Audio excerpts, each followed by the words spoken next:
நீண்ட போராட்டத்திற்கு பிறகு நம்ம தென்காசி வந்துட்டோங்க.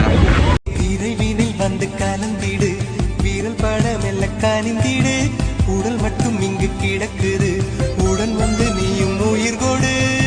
பல்லவன் சிற்பிகள் அன்று பண்ணிய சிற்பத்தில் ஒன்று, பெண்ணென வந்தது இன்று சிலையே. எப்படி 3 மணி நேரமா ட்ரெயின்ல 3 மணி நேரம் கடந்து இப்போ வந்து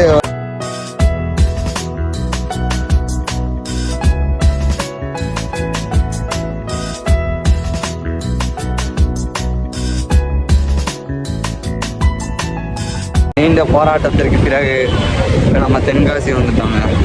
விரைவினில் வந்து கலந்திடு, வீரல் பட மெல்ல கனிந்திடு, உடல் மட்டும் இங்கு கிடக்குது,